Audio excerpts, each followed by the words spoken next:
Hello, I'm Stephen Hammond. Are you looking for investments that align with your Christian values? Companies that have the potential for a lot of growth? If so, stay tuned and we're going to go over 2 or 3 different companies that possibly could go into your portfolio.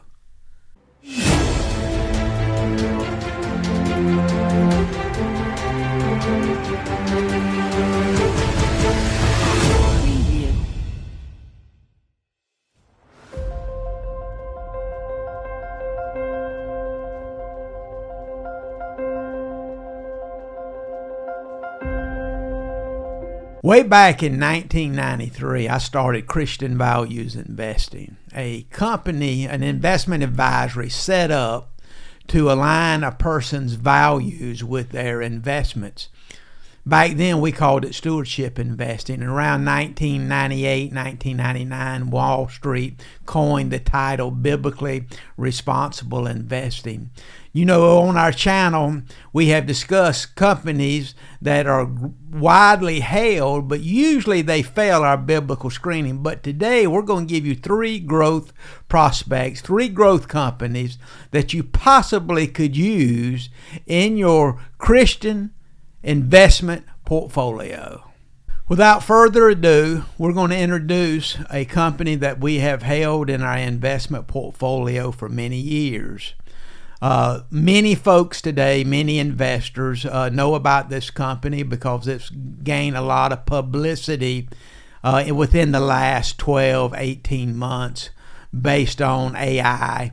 And the company is called Nvidia. And I'm going to ask Grayson if he'll just give you a little bit of background on Nvidia. Of course, Nvidia is the biggest biblically responsible stock that you can hold, and it's actually the second biggest stock in the world right now with a $3.38 trillion market cap. That's just a hair behind Apple. And basically what Nvidia does, and a lot of people might wonder this, is they make computer chips. And what they were doing before about 2018, 2019, 2020, when this AI stuff really started taking off, was they were making graphics cards, and you can use those for computer animation. You can also use them for mining things like cryptocurrency. But ever since this gold rush, is what I'm going to call it, for AI has come about, the only cards that are really good for solving these problems are Nvidia's chips. And so what's happened is that since the demand for AI has gone up so drastically, the demand for Nvidia's chips has also gone up as well, which basically makes them the person selling the pickaxes during the gold rush. Now, the second company that I want to mention to you is called United Rentals, and we have one of those in our hometown here. And United Rentals, depend on where you're looking, could be classified as an industrial stock, but it could also fall under finance. Grayson, tell us a little bit about United Rentals. Yeah, and if you need a dump truck or a tower crane or a bulldozer, United Rentals is really the place to go. And what they've really been able to take advantage of are the 2 acts that were passed by Congress and the President back in 2022, the Inflation Reduction Act and also the CHIPS Act. And their CEO is on record saying that they have benefited greatly from quote-unquote large projects from that time period and the government funding that has been coming into them. And so they have a really good-looking 1-year chart with about 83% growth from this time last year, and they have an even better-looking 5-year chart with about 550% growth. So it's been a really good prospect, and we like to buy things that are doing well, and we don't like to buy the dogs over here. Now, the third company that I would like for us to talk about is a company that we hold in our portfolio, and it is a growth utility. Grayson, tell us a little bit about this company. NRG Energy is this company, and there's an interesting article from Benzinga that says that if you had bought $1,000 worth of NRG back 5 years ago, it would be worth $2,234 today. That's quite the growth. It's also got a 1.89% dividend yield, which is a little bit less than the industry average of 2.54%. And another interesting thing about them is they just appointed a new CEO. His name is Lawrence Coben, and his first day was 8/1, so August the 1st. And the question that I would like to ask because you might know a little bit more about this than me, is if there's a new CEO that's coming in when a company's doing really well, does that usually lead to continued performance for that company, or can it lead sometimes to a pullback?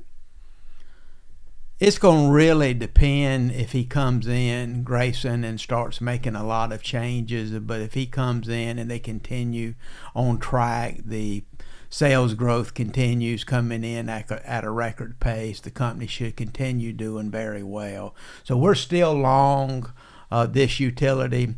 The reason being it is more of a growth utility. A lot of utilities are structured where they pay most of their money out in dividends, and they're good income producing stocks, but you usually don't have a lot of growth with utilities. But this utility has actually been moving like a growth stock. All three of these companies have been coming up on our research as possible buys and continue holds.